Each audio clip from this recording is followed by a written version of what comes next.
right, welcome back. Now, the show is interactive, so don't miss out on the opportunity to engage with us. 0550585832 is the number to send us a WhatsApp message. Also, the hashtag is Breakfast Daily on all social media platforms. Now, we're excited about some developments that are happening on the vaccine front. So we've had many of the papers carried this morning talking about the Ghana, Senegal, which other country was in the mix? Rwanda. I think Ghana, Rwanda, Senegal in a mix with BioNTech, to produce vaccines. And we have a report on this. Let's take a look at this report. We'll come back and we'll delve further into the conversation. Wednesday's event saw the presidents of Ghana, Rwanda, and Senegal meet officials of BioNTech to discuss the infrastructure, regulatory, and technological requirements to establish an end-to-end manufacturing network for mRNA-based vaccines in Africa. BioNTech SA will introduce scalable vaccine production by delivering mRNA manufacturing facilities based on a container solution.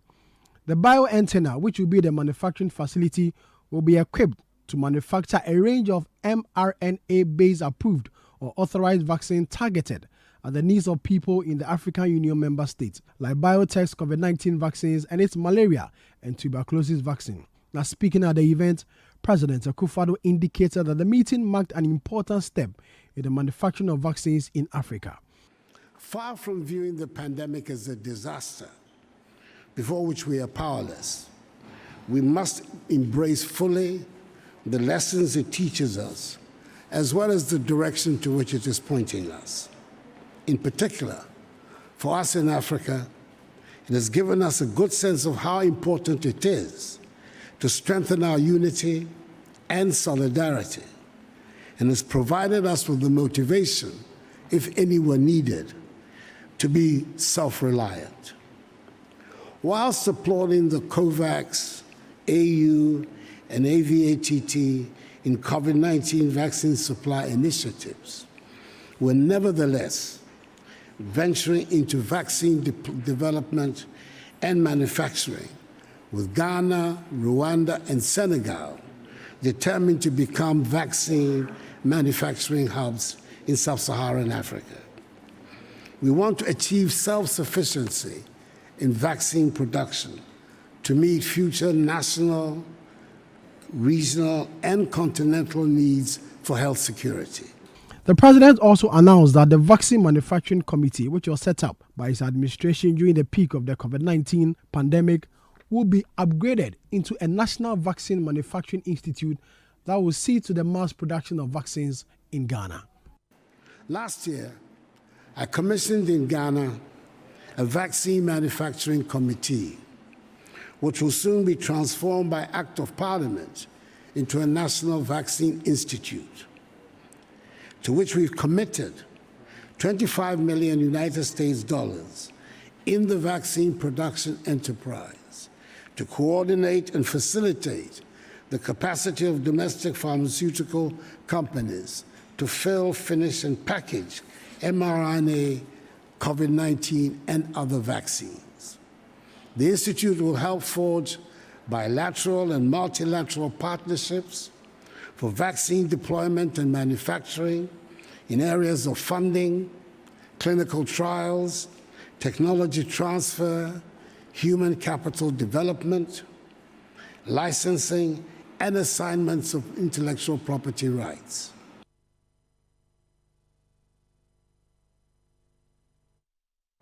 All right, so that was a report featuring 3 presidents from 3 countries that are joining forces with BioNTech to essentially, well, I'll read what has been captured in the Business Finder on this. So the same way we have, let's say, VW here assembling cars, these 3 countries are going to come together to essentially assemble the vaccines here. So Ghana, Rwanda, and Senegal are partnering with German biotechnology company BioNTech SE to fill, finish, and package BioNTech mRNA vaccines in Africa. This will be a first step in the chain of domestic vaccine production, which is set to improve vaccine supply in Africa. So eventually, obviously, we want to get to the point as a continent where we can join forces to actually produce the vaccine, right?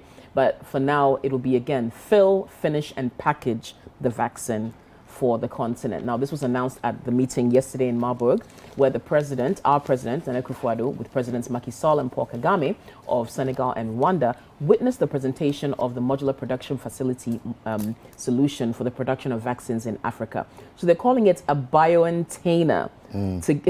So this is part of their efforts in Africa. It's a one drug substance and one drug product module, each built of 6 what they call ISO-sized containers. They're clean rooms. BioNTech will equip them with state-of-the-art semi-automated manufacturing solutions. Now, it goes on to give more dimensions for the space. And the first BioNTainer is expected to be shipped to the AU in mid-2022. They'll also ship BioNTainers to Rwanda and Senegal. And the African Union will be responsible for delivery and setup of the modules, while the local authorities and the governments will ensure the needed infrastructure. Now, Ghana will support the manufacturing with fill and finish capacities. So in cooperation with the WHO, Africa CDC, and the European Union, BioNTech will support with identifying and setting up the necessary regulatory framework, because obviously when you're dealing with something as significant as a vaccine, you need all of the regulations to be in place so things can be done properly. Now, the president indicated that the meeting heralds an important step in end-to-end vaccine manufacturing in Africa. So this is good news. Now, he says the Pan-African project fits very well into Ghana's roadmap for vaccine development and manufacturing, developed by the Vaccine Manufacturing Committee, which he constituted nearly a year ago. So very optimistic here, and nice to see cooperation between 3 of, should we say, the powerhouses of sub-Saharan Africa, Ghana, Senegal, and Rwanda. No, Nice. I like the aspect of cooperation. I'm not sure if I understand fully when he says end-to-end vaccine production, because we are only packaging. No, he says this is one step to the so this is, for now, we'll be doing fill, finish, and package. Eventually, we hope to get to the point of end-to-end vaccine production. No, but I think, well, it's a good start, because however it is, you need to get started one way or another. With something, with something.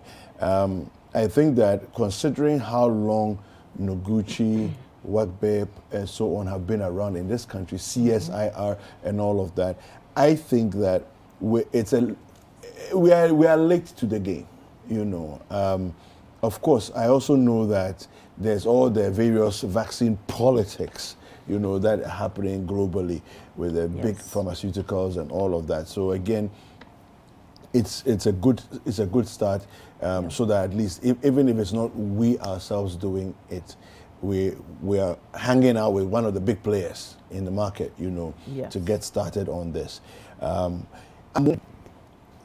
Who gets the most gains though, right? Because the manufacturer, the original manufacturer, stands to gain a lot, because this is a completely new market for them, and in terms of penetration, they have all of this. I want to see a day as quickly as possible where from start to finish we're doing the entire thing. That's really what I'm looking to see. Hopefully we'll get there. I mean, this is quite a big step, and it's also interesting, and we have to emphasize again that BioNTech says that they're going to support with also the regulatory framework for doing this. So it's not just, okay, we're going to set up these BioNTainers, you guys can fill these vaccines and package them, but also let's get the regulations and everything in place so that when we do get to the point where we actually want to start manufacturing the vaccines from scratch, there will be a laid down procedures that will be properly, identified and etc. So I mean, think about it also, quickly. We've for the longest time had people like in a pharma, NS chemist, Dampon pharmacies, Danex, Iton drugs, all of those. We've had all of these for a long time, so it's like you ask yourself, all these companies have been here. I mean, I know Dampon, for example, was had begun manufacturing the antiretrovirals, right here. Okay, antiretrovirals and selling across the west coast of the continent. I'm not sure where they are with all of that now, but I'm just saying that all those things are possible. Oh yes. Because think about it, if antiretrovirals are vaccines that we are manufacturing ourselves, then what can we not manufacture here? Are you with me? Yes. Yeah. If we are producing antiretrovirals in Ghana, why can we not produce these other vaccines as well? Anyway, so I mean, for me, this is the issue that we're going to have to deal with as a nation, to say, listen, as quickly as possible, let's get ourselves, to the place where we can actually be producing actively across the continent, and making sure that we stand alone, as a powerhouse of vaccine production across the nation and across the continent, actually. Definitely. Okay. A step in the right direction for vaccine production in Africa and collaboration between African countries. And we'll also say a very good morning to our colleague, Duke Mensah Opoku, who is joining us. Now, Duke is our parliamentary correspondent, but also well-versed in many, many areas. And we'll be talking with him shortly so we can discuss this in detail. And whether or not even, as he's been in Parliament, whether or not there's been any discussion in Parliament about this, especially since we're talking about regulatory frameworks, etc. So definitely Parliament will have a role to play in how things move forward with regard to the laid down procedures for having facilities like this in Ghana. So once again, Duke Mensah Opoku joins us, and it's always a pleasure to see you, Duke. Yes, always good to be here. Good to be here. Awesome. Looking dapper, looking sharp, looking like a lawyer in the making. Thank you.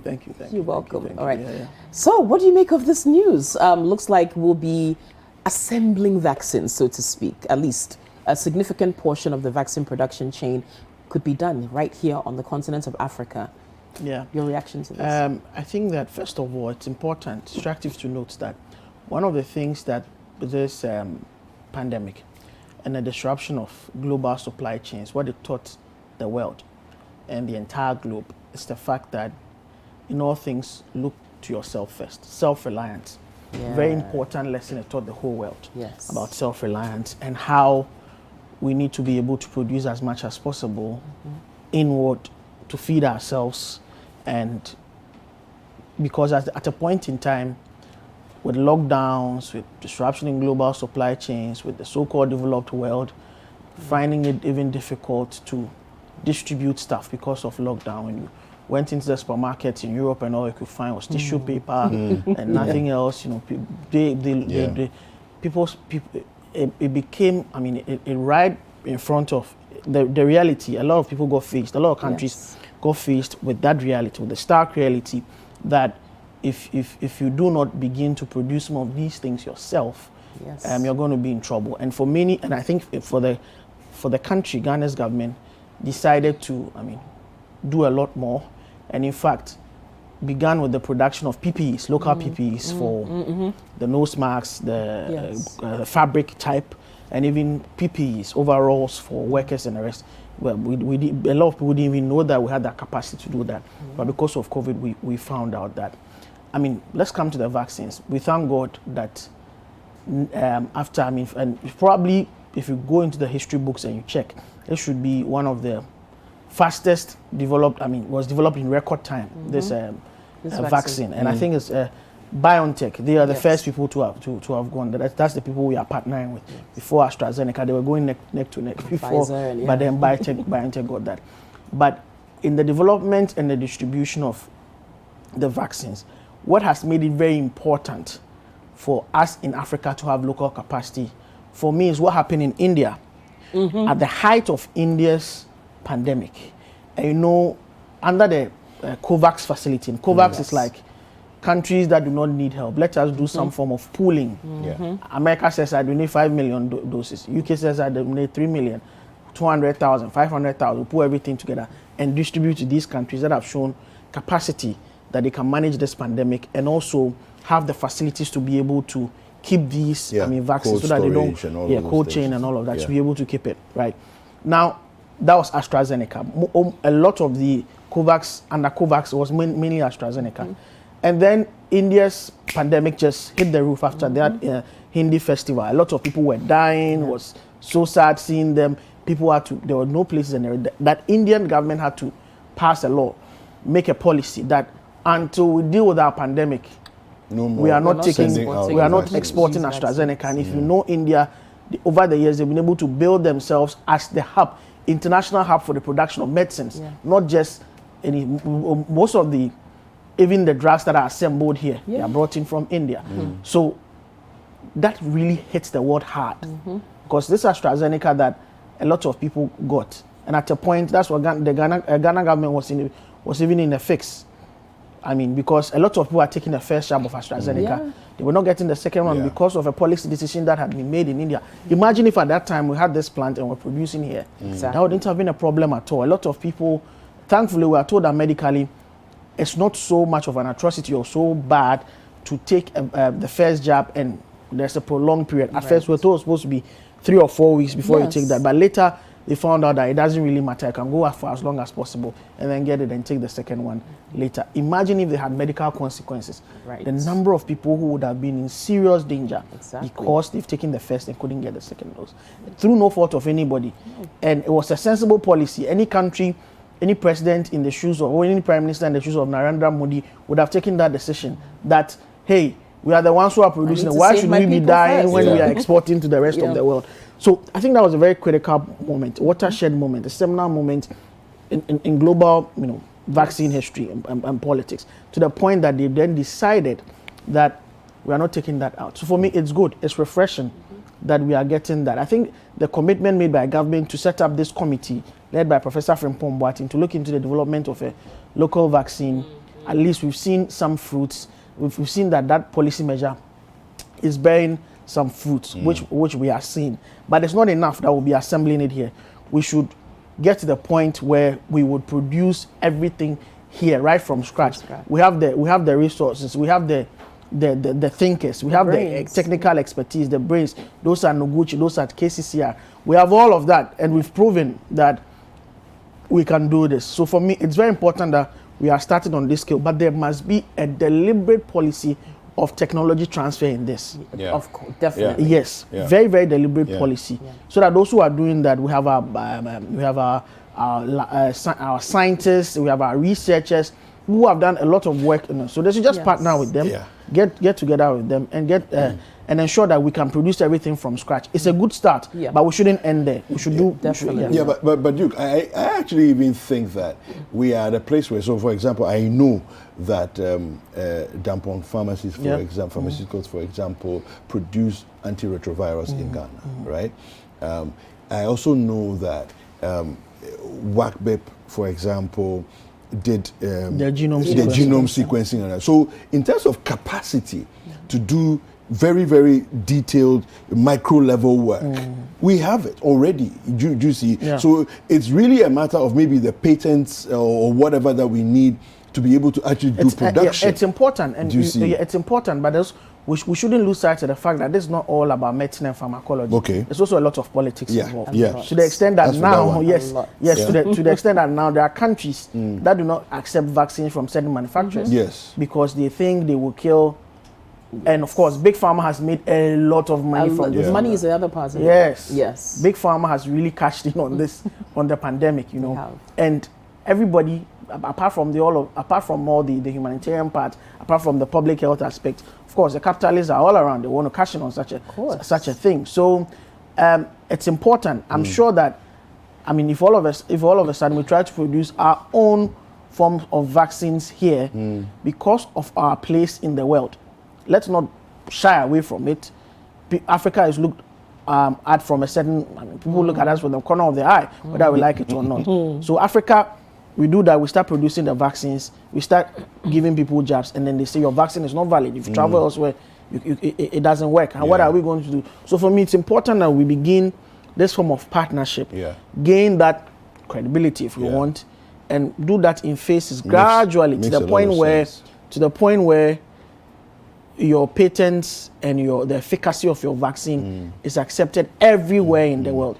So it's actually very, very important and very sensible This to partnership. to have that collaboration with BioNTech and get this done gradually until the point where we can stand on our feet and be able to do this. It would have been great to be able to do this, announce it, and all of that. But looking at the nuances of global politics, even AstraZeneca has not been accepted in the US. It's developed by Oxford, a whole Oxford of institutions, together with the Indian Manufacturer Serum Institute.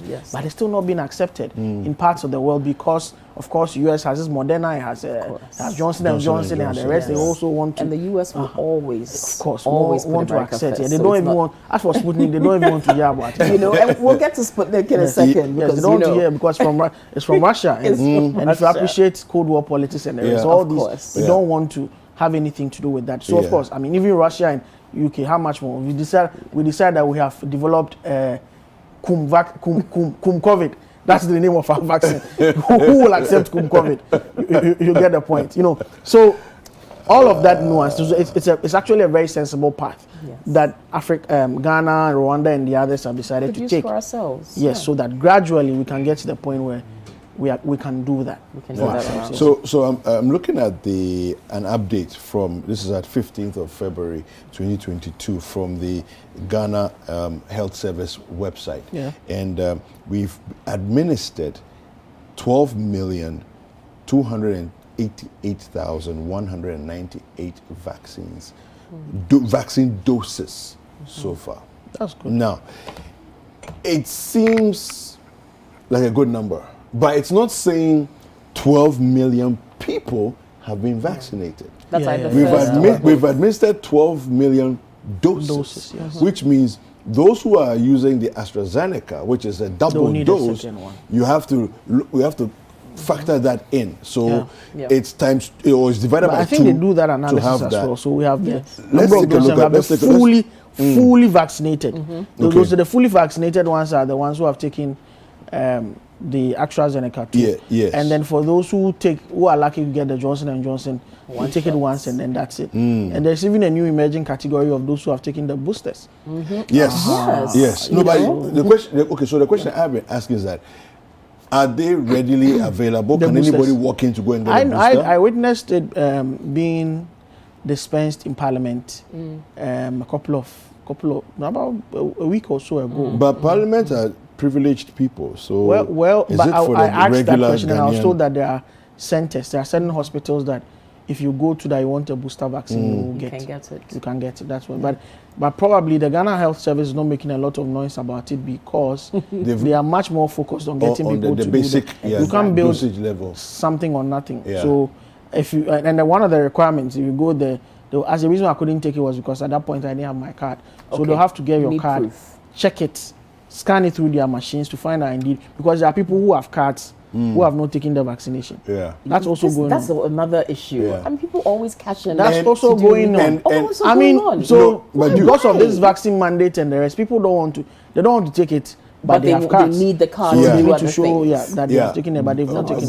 But the worst of it all is that there are people who have cards who've taken the vaccine, but when you take your card details and put it into a machine, it doesn't work. Information doesn't come up. That's a problem. I remember mentioning it here that when I went to take my vaccine, the connectivity was so bad that at a point in time, we had to contribute to buy data. Those of us at the center. Are you serious? Yes, 1 CD, 1 CD, or 2 CD, 2 CD. No way. If you have money and can pay more, we contributed to buy data to give to the officials so that they can boost up and then get in the stuff in the system. How tragic. This is Accra. This is Achimota, the La Paz Community Hospital. So imagine a place where they have nowhere. And even the one who was the public health officer who was doing the supervision, he came around and realized the challenge and he bought 10 CD credit for the person. 10 CD credit. Wow. So I mean, we need to get serious about this. So I was even suggesting that at center that if you're having problems, why not collate all the data at the end of the day? If you would have to close at 5, close at 4:30 or close at 4, and then go to the point where you have everything, sit down and enter everything. Full data capture. Yes, capture everything. That would make much more sense than sitting down there. Is the person has finished taking the vaccine, delaying everybody and the rest. So, I mean, it was not. So, of course, if because of internet challenges, it could not be captured into the, and mind you, this is a global system. Yeah. Yes. It's not just a Ghanaian system. No. It's a worldwide system. So at every point in time in the world, everybody is entering. Ghana is entering, South Africa is entering, Cote d'Ivoire is entering. So if you have poor internet, your entry will go and bounce. It won't go. So when they check it globally, they won't find anything. Not there. Yeah. So that's the problem. This is what. No. It's and it has ramifications. Imagine getting to the airport. Yes. You are traveling. They check your COVID, whatever. You don't have it. What are you going to do? And it's supposed to be legitimate, but then it makes you look like you've got something that you acquired illegally, which so I'm not surprised that a lot of the countries have begun rejecting our COVID vaccination. So you go there, you have to take another one. So anyway, some of the details here. I have some interesting details here. So persons receiving at least one dose. We have 8 million persons who have received at least one dose. Okay. Persons who are fully vaccinated, we have 4.6 million people who are fully vaccinated in Ghana. And that's not acceptable. 4 million out of 30 million. Out of 30 million. Fully vaccinated. Yeah. It's not the best. Okay. And then we have persons receiving the first booster dose as 100,000. Okay, well, that's so we have that one. Yeah. But I mean, booster dose is extra, so it's not, the main thing is what you're looking for. I think that the challenge about the people not having the second dose, mostly because for a very long period of time, everywhere in the world, the AstraZeneca was not, people were not getting because of the India situation. So I think that is where the focus should be on. Let's get us, now that issue has been resolved, let's get as many people as possible to get their second dose and push up the numbers. Because I think when the vaccination started in March last year, when it started, the president said that the target was 20 million by the end of the year, and 24 million in fan concept. 4 million out of 20 million. That's the government's own target. Exactly. I mean, it's woefully inadequate. So for me, a lot more needs to be done. So the issue you mentioned Sputnik earlier on. There's this motion by the minority against the Minister of Health. We have a report on that. They want to delve further into this whole Sputnik saga. Let's take a look at this report. We'll come back and wrap up. Of the motion addressed to the Speaker sets out the matters in issue. The ranking member on the Health Committee of the House, Kobna Minta-Kando, addressed the media on their concerns. All this while, we have been of the strong conviction that the President, His Excellency Nana Addo Dankwa Akufo-Addo, would have done the needful. From all indications, it looks as though the President hasn't heard anything and he hasn't seen anything. And therefore, we as members of Parliament, especially on the minority side, by Article 82, will come by a motion. In fact, we filed a motion and we've gotten the required signatories to have to pass a vote of censure, so that probably the minister will be asked to stay away from the ministry because we find him incompetent. I mean, serious indictments were leveled against him per the report, and some of which includes the fact that the transaction between the state and Ahmed Al Maktoum was of international nature, and he ought to have come to Parliament for prior approval. It is clearly captured in the report. Again, the procurement of Sputnik V, he was also supposed to have the prior approval of the Board of the Public Procurement Act. He didn't do so, contrary to sections 40 and 41. He didn't do so. As you also remember, those of you who followed the committee, the ad hoc committee, it was also established that the ex-factory price of the vaccine was less than $10, and the state had to buy it at $19 per dose. That was dishonesty. Again, he appeared before the Parliamentary Select Committee on Health before entering into such an agreement. All right, so that's a bit of the report there by our colleague Duke Mensah Opoku. So Duke, basically, question I have is, Minister has already, spoken on this matter and said that, explain himself as to the dealings that went on and all of that. Why not let sleeping dogs lie? What's minorities doing? The minority thinks that this is a grievous issue that needs not lie, just as has, because for them there are 6 grounds, but the meat of the whole thing is there were procurement breaches, number one, because the whole transaction didn't have the PP approval, it didn't have cabinet approval. The Attorney General's advice was he has signed that, and it didn't come to Parliament for parliamentary approval because it is an international business transaction captured under Clause 5 of Article 181 of the Constitution. So because of these reasons, they think that they said during the debate they had recommended to the president to fire him, but they said it looks like the president will not do that. So the prior approval of Parliament that was given to him to become a minister, through the checks and balance system, they want to withdraw that. And the only way you can do that is through a vote of censure, which is elaborately set out in clauses 1 to 5 of Article 82 of our Constitution.